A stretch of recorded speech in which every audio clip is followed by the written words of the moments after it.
making sure that was the first place I was going to go, right? Have a separate network for those devices, because then they're not going to get at your information stores and your computers. So segment your network, set up a different network just for those smart devices wherever possible.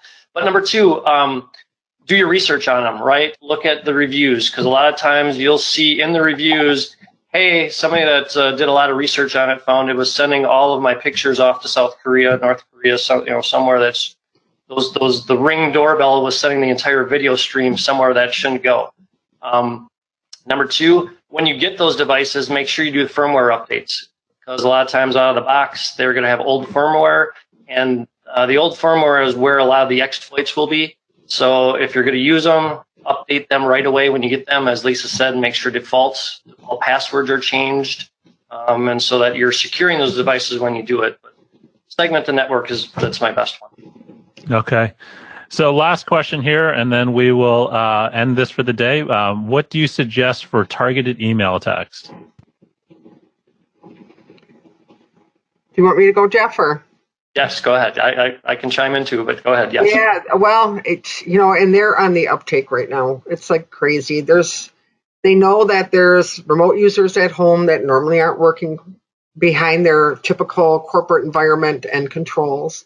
They know that there's users that are split tunneled and going directly to Office 365 or whatever other mail that they're using, Gmail, etc.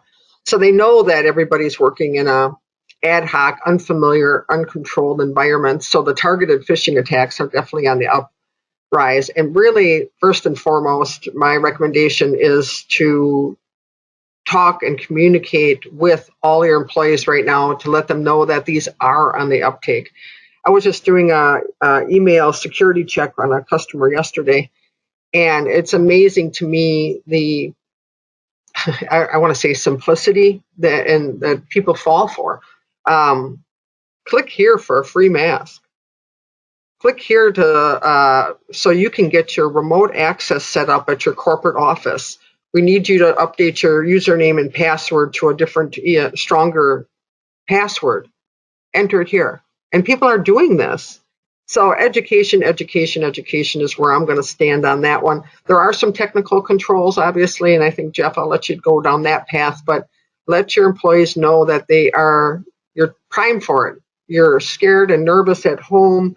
You're doing things in a different environment. You don't have your controls there. There's a lot of things that are building to a perfect storm on why somebody can be phished or targeted in these email attacks, and it's happening. You could look at the posts daily on what's going around. It's sad.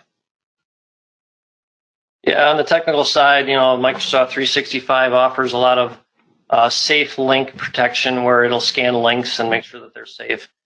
Tools that you can use. So you get an email and you're not sure if this link is legitimate or it's right. VirusTotal is a website that you can go to, and you can copy the URL into VirusTotal and submit it, and it'll give you whether it thinks it's a safe link or not. You can also submit files that way too. Education is the main thing, as Lisa said. You can't. I'll go more to the targeted towards the CFO type fraud things, or the CEO type fraud things. You can't just poke your head into the CFO's office and say, hey, did you just request all the W-2 information to be sent to this address because you're on a plane and it needs to be done within the next half hour? So you can't just go ask, but you've got to have those lines of communication open. So, know the right phone numbers to call when you need to prove that a request is legitimate. Am I supposed to be wiring this $30,000 to a construction vendor who's building something for us when that address just changed? The last payment I made was to a different address. Why did this change? Make sure that everybody knows the procedures on a big amount of money is going wired somehow. If there's an address change, you have to go verify it this way. Just make sure that those procedures are in place and that they're being followed. Yeah, we've all heard of the gift card request, right? The boss calls, we need 5 gift cards for, we're donating to Make-A-Wish Foundation or something, and they, send me the codes as soon as you get them. And you send an email to your boss, and they're like, what gift cards? It's sad. It's just these simple things that seem to get through. So education is the key there. You can only put so many controls in place for the email because otherwise it would block everything. Some of these aren't even rated as spam senders. They spin up these email servers and they spray out their attack and then they're gone. So they don't even make a database. So it's that sandboxing of a URL. It's looking for attachments, all the things that perhaps your mail gateway or your next-gen firewall can offer you.